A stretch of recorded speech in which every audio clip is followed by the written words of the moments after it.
వస్తానమ్మా. Bloody fool. ఏవా? నువ్వు కాదు, అతను. ప్రేమ అంటే ఏమనుకున్నాడు?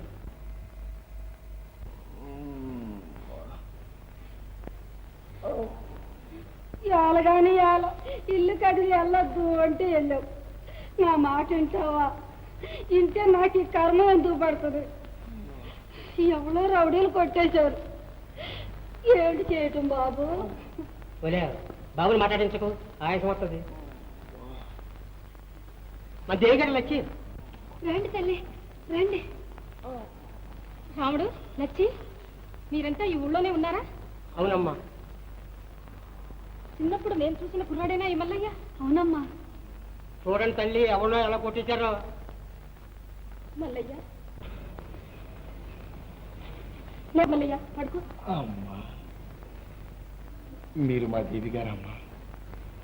మిమ్మల్ని చూసేసరికి నా బాధ అంతా మాయమైపోయిందమ్మా. అమ్మా, నాకు తెలకడుగుతాను, మీరు చచ్చిపోయారని చెప్పుకున్నారు.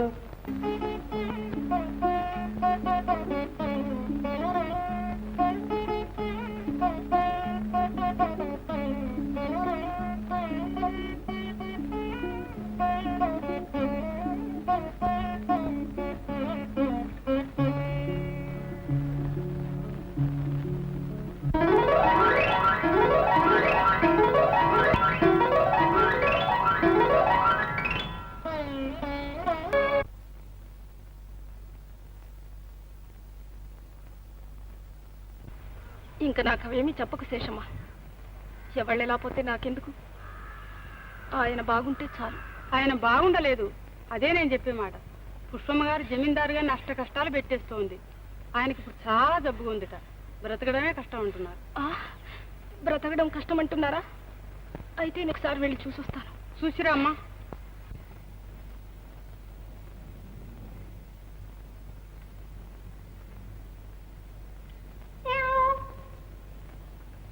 ఓ నువ్వా? ఎండలో వచ్చామే? ఎండా కొండ నాకేం తెలియలేదు ఇప్పుడు. అంతే, ఇప్పుడు ఎలా తెలుస్తుందిలే. దేవి గారు రాలేదు? లేదు, ఊరికెళ్ళారు. ఊరా? ఏ ఊరు? దేవి గారి ఊరు నుంచి ఎవరో వచ్చారు. ఆవిడ గారి భర్త ఓ జమీందారట. పాపం ఆయన ఇప్పుడు చాలా ప్రమాదంలో ఉన్నారట. ఆయనకి ఇంకో పెళ్ళ ఉండి ఆయన తినేస్తోందట. పోనీ ఓసారి చూసి వద్దామని వెళ్ళారు. అయ్యో, కొంప మునిగిపోయింది. పుష్పమ్మ గారు చూస్తే హైపు లేకుండా చేస్తారు. మనం వెళ్దాం రండి. రండి. నాకా పుష్ప? అబ్బే నాకు. ఊరు పొమ్మంటోంది, కాడు రమ్మంటోంది. అందులో పౌరుషం ఒకటా? పుష్ప, నన్ను ఇలా హింస పెట్టకు. నేను ఎలా ఉన్నాను? నిన్ను వేడుకుంటున్నాను. నీ ఇష్టం ఎలా ఉంటే అలా నడుచుకుంటాను. నన్ను వదిలిపెట్టించు. తెలుసో తెలియకో నీ మనసు నొప్పించే ఉంటాను. నన్ను క్షమించవు పుష్ప. క్షమించు క్షమించు అంటే ఇంత చేశారు. పుష్ప, అబ్బా, ఈ శని పోతే గానీ నా మనసు శాంతించదు. పాముకు పాలు పోసి పెంచితే విషం కక్కుతుందంటారు. అది ఎంతో నిజం సుమా. ఏమో, నీకు పెళ్ళయిందా? ఓకే, అయిందండి. అయిందా? సంతోషం. అయితే నీ పెళ్ళాం నువ్వు అన్యోన్యంగా ఉంటారా? చాలా అన్యోన్యంగా ఉంటాం. నేను గీటు గీసి దాటుద్దంటే అది దాటదండి. నాకు అటువంటి ఇల్లాలే ఉండేది. మహాలక్ష్మి. ఆమె ఉన్నన్నాళ్ళు ఇల్లు ఎంతో కలకల్లాడుతూ ఉండేది. అది చాలక ఈ కొరకరాని కొయ్యను కొని తెచ్చుకున్నాను. అది నన్ను ఇలా ఏడిపిస్తోంది. అది సరే, నేనొక మాట అడుగుతాను. ఎప్పుడైనా నీ పెళ్ళాం నువ్వు చెప్పిన మాట వినకపోతే ఏం చేస్తావోయ్? ఏంటండి, ఊరుకుంటానా? వీపు చిట్టగొట్టేస్తాను. అవునా? ఇప్పుడు ఈ దుర్మార్గురాల్ని ఏం చెయ్యాలంటావు? మొదట్లో దాని మాటలకు ఎంతో మురిసేవాణ్ణి. ఇంటి పెత్తనం అంతా ఆమె మీదే పడేసేవాణ్ణి. ఆమె ఎలా చెబితే అలా నడుచుకునేవాణ్ణి. అంచేతే నన్ను ఈ స్థితిలోకి తీసుకొచ్చింది. పాపం, ఈ ఇంటి పరిస్థితులన్నీ చూస్తుంటే ఎంతో విపరీతంగా ఉన్నాయి. ఇందాక ఆవిడ మిమ్మల్ని అన్న మాటలు విన్నాక నా మనసు చాలా బాధపడ్డది. నిజంగా నాకు పిచ్చి పట్టిందో లేదో ఇప్పటికైనా నీకు తెలిసిందా నాయన? తెలియకేమండి, అంతా తెలిసింది. మీ అన్నం తింటూ మిమ్మల్ని ఇలా బాధ పెట్టడం నేను చూసి సహించలేదు. నా నౌకరి పోయినా సరే మిమ్మల్ని విడిచిపెట్టేస్తాను. తర్వాత ఎవరి కర్మ వాళ్ళది.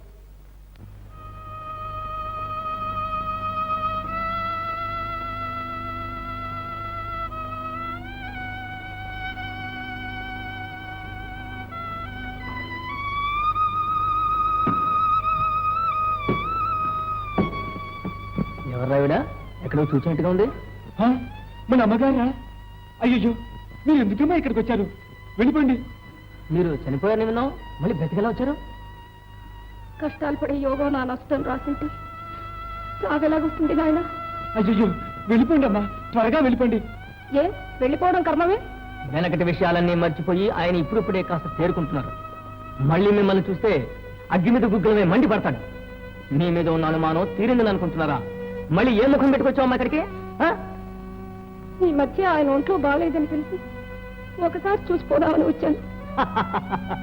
ఎవరమ్మా చెప్పారు? ఆయనకే నల్లరాయిలాగున్నాడు. ఇప్పుడే పుష్ప ఆయన కలిసి షికారు కూడా వెళ్ళారు.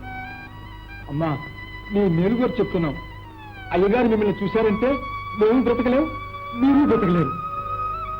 వెళ్ళండి, త్వరగా వెళ్ళండి.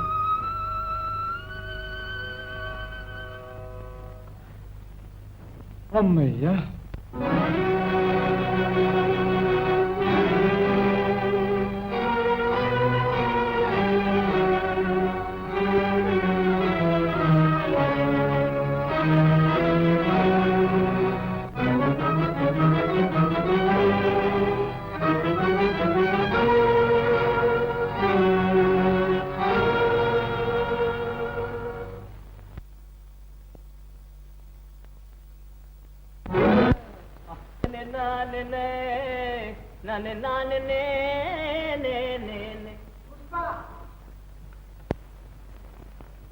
పుష్ప ఎక్కడ పుష్ప?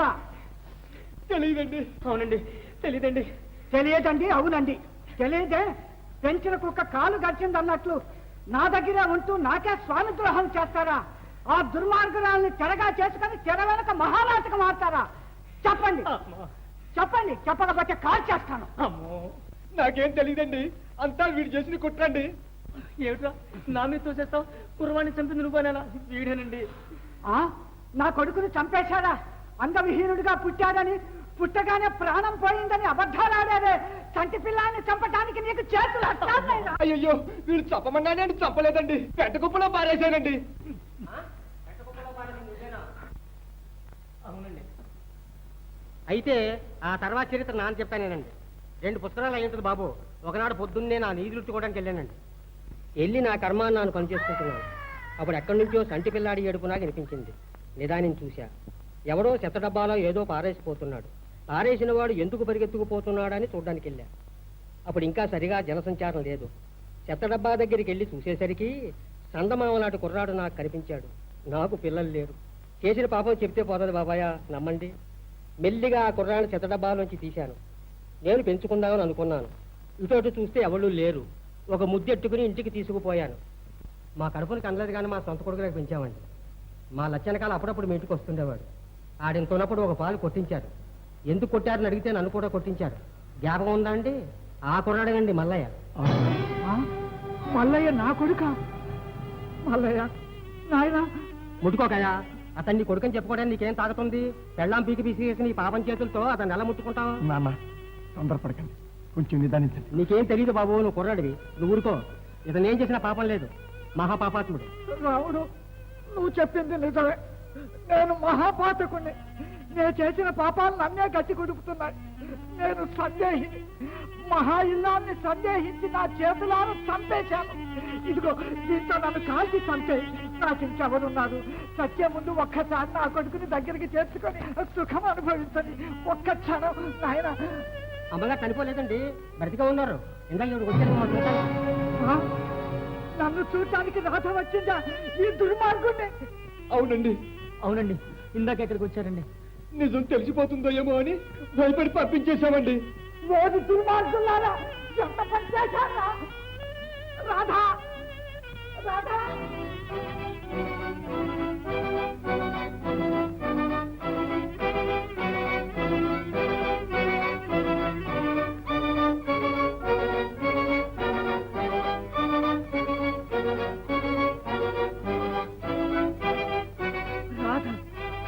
రాధేది రాధమ్మ గారా? ఆమెకేం తరం పట్టిందండి, బిత్తలు పోసుకుని అలా పోతున్నారు. ఎక్కడికి వెళ్తున్నది? ఎక్కడికి? కాలువ రోడ్డున. కాలువ రోడ్డున ఊరాతల. రాధా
కూర్చో రాధా. పూజ్యురాలో నీ ఉండవలసిన చోటు ఇది. అది కాదు, వీళ్ళంతా ఏది? వాళ్ళంతా మీ వెనకాలే వచ్చేసారండి. రాధా, కళంకం లేని నీ జీవితం శంకించి ఉత్తమ భర్తలాగా ప్రవర్తించలేకపోయాను. నేను మహాపరాధిని. అష్ట కష్టాలు పెట్టి నీ ప్రాణాలు కూడా తీయటానికి ప్రయత్నించాను. నేను మనిషిని కాదు, నర పశువును. రాధా, నన్ను క్షమించవు. మిమ్మల్ని క్షమించడానికి నేనెంత అడితాను? నా తలవ్రాత లాగుంది, అదంతా మర్చిపోండి. రాధా, ఇదిగో మన కొడుకు. అమ్మా, మల్లయ్య మన కొడుకు. అవును, అనే మన రాముడు మల్లయ్య అని పేరు పెట్టి పెంచుకుంటున్నాడు. నాయనా, అమ్మా, అందుకే నిన్ను చూసినప్పుడల్లా ఏదో చెప్పలేని ప్రేమ కలుగుతుంది. నువ్వు నా కొడుకు ఉండకూడదు అని ఎన్నోసార్లు అనుకునేదాన్ని. అది నేడు తండ్రి. అమ్మా, మా బుద్ధి గట్టి తిని ద్రోహం చేశాను. క్షమించమ్మా, క్షమించమ్మా. మన్నించి తల్లి. అందరినీ మన్నించడానికి ఆ భగవంతుడి మీద కోపం లేదు. రాముడు కులం ఏదైతే ఏంటి, మహానుభావుడు. ఎండిపోయిన నా జీవిత వృక్షం. దీనికంతా పుష్ప, దాన్ని ఏం చేస్తానో చూడు.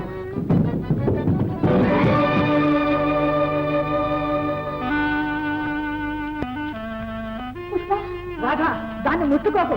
నీ చేతులు అపవిత్రం అవుతాయి. మహాపాపి. అది ప్రభుత్వ గోతుల అదే పద్ధతి. ఈ రోజుతో మన పీడ వదిలిపోయింది. చావని.